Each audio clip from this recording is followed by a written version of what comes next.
Hola, buenas tardes, ¿cómo están? Bueno, retomamos a través de estos videos las clases de vida crítica de la vida cotidiana y vamos a iniciar un poquito con un repaso de algunos conceptos que me gustaba retomar con ustedes. En primer lugar, nosotros estuvimos como caracterizando en la clase pasada la cuestión de la mirada compleja sobre los fenómenos y el lugar que Pillon-Rivière le daba a esta temática, a la crítica de la vida cotidiana. Este lugar central que el concepto de vida cotidiana y de crítica de la vida cotidiana tiene en el pensamiento pichoniano tiene mucho que ver con uno de los conceptos fundamentales, que es la noción de vínculo y la noción de sujeto en situación, que ustedes habrán ya recorrido desde el punto de vista teórico. Veamos un poquito este concepto de sujeto en situación para entender cómo se relaciona con vida cotidiana y cómo se relaciona con el método de crítica de la vida cotidiana. Uno de los planteos, digamos, centrales que hace Pillon-Rivière cuando habla de sujeto en situación es que incorpora para el análisis de lo humano, para el análisis de la conducta de las personas, incorpora esta noción de la relación entre el adentro y el afuera. Es decir, esta relación dialéctica entre el mundo interno y el mundo externo, que de alguna manera, como decíamos en la clase pasada, proviene de la concepción marxista, es decir, de la idea de que las condiciones de existencia determinan nuestra conciencia.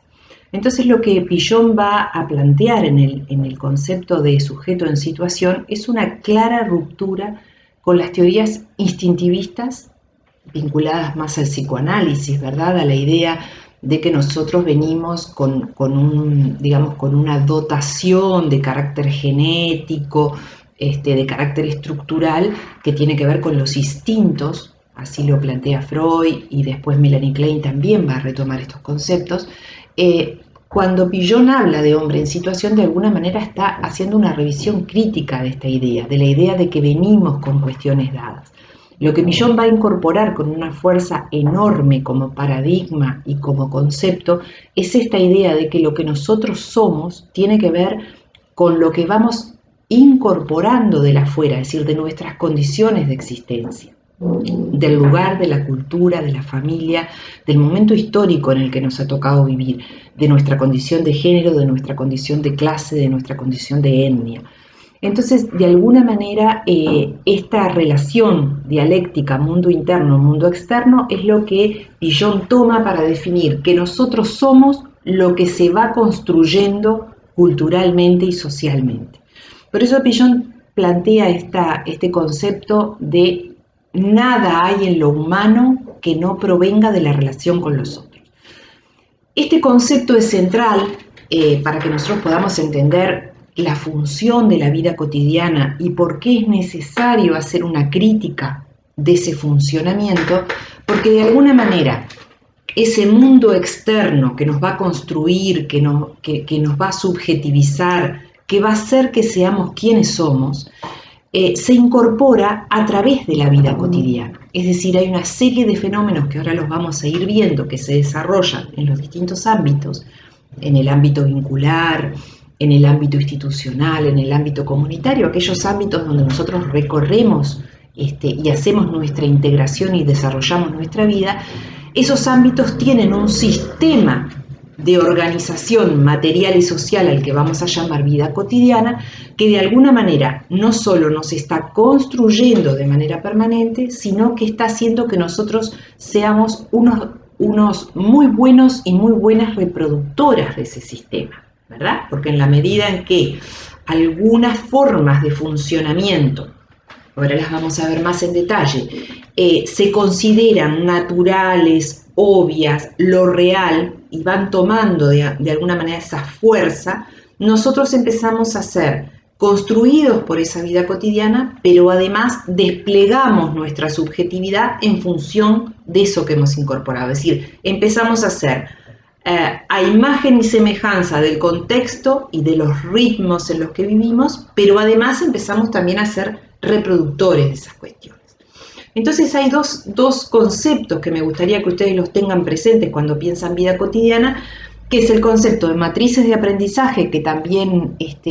viene del ecropichoniano y de los desarrollos de Ana Quiroga, y el concepto de vínculo, concepto central en el pensamiento de Pichon. ¿Por qué? Porque de alguna manera esta incorporación de pautas, formas de relacionamiento, ritmos, ritos, costumbres que nosotros vamos incorporando de nuestra vida cotidiana, conforman lo que luego Ana Pappliega va a llamar un poco las matrices de aprendizaje. Ahí nosotros vemos claramente cómo lo de afuera nos construye y nos da una determinada estructura. Y otro concepto que podemos pensarlo relacionado con el de crítica de la vida cotidiana es el concepto de vínculo, es decir, esa vida cotidiana también nos va a ir pautando el tipo de vínculos que vamos estableciendo en cada uno de los ámbitos. Es decir, habilita un tipo de vínculos, dificulta otro tipo de vínculos. Entonces, central que podamos entender que pensar en hacer una crítica de la vida cotidiana, vamos a ver un poquito más adelante cuál es el método de revisión y cuál es el sentido de hacer esta tarea, esta actividad, de construir esta mirada, porque se trata de una mirada, de una perspectiva del operador en psicología social, tiene sentido porque Pichon está planteando fuertemente con el concepto de hombre en situación que nosotros estamos siendo producidos por la vida cotidiana. Por lo tanto, es importante entender cómo y de qué manera estamos siendo producidos. Ese sistema, entonces, ese sistema de costumbres, sistemas de ritos, sistemas de alguna manera de organización social, se da tanto en el ámbito más, llamémosle más vincular subjetivo, que sería el ámbito de los vínculos más próximos, se da en el ámbito institucional, que son los espacios de socialización secundaria que nosotros recorremos, sea los procesos de formación, la escuela, el jardín de infantes, los espacios de recreación, las instituciones educativas, un poco más adelante en la vida, la cuestión del trabajo, es decir, también esas instituciones tienen ritos, costumbres y formas de organizarse que, como característica de la vida cotidiana, se repiten en el tiempo de manera siempre igual. Esta es un poco la clave de por qué logran de alguna manera construir nuestra subjetividad, por qué logran impactar en el qué somos y cómo somos, justamente porque se repiten de manera acrítica. Ahora vamos a ver algunos ejemplos. Entonces decíamos, en el ámbito más personal familiar, en el ámbito institucional y en el ámbito comunitario, es decir, en el espacio de participación social más amplia, el edificio en el que vivo, el barrio en el que vivo, tienen una serie de ritmos, ritos, costumbres y formas de organización de las cuales cada uno de nosotros participa y es influido, influenciado y determinado por ese conjunto de acciones y procesos. Esto es una cuestión importante. La vida cotidiana pueden ser acciones o pueden ser procesos, es decir, hay cuestiones más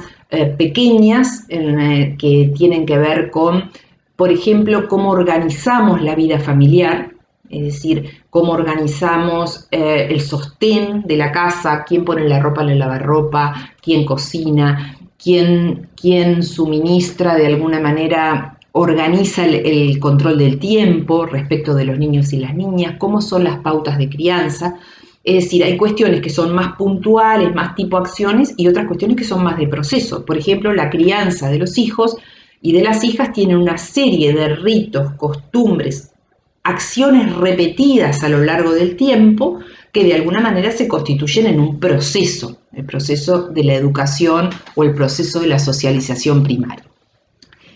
Ese conjunto de acciones, por ejemplo, que nosotros desarrollamos para criar un niño o una niña en el ámbito familiar, si ustedes los piensan, hay una cantidad de cosas que nos vienen dadas, mandadas de generaciones anteriores. Es decir, cuál es el lugar de las niñas, cuál es el lugar de los niños, cuáles son las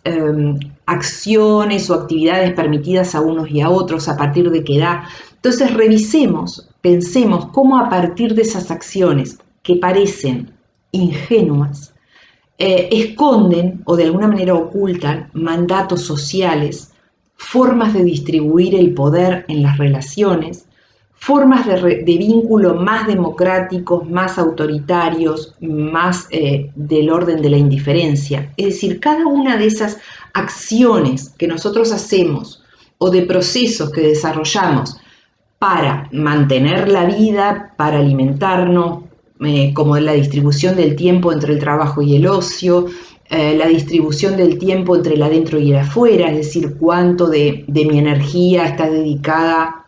al ámbito familiar más restringido, cuánto a la vida social. Todo eso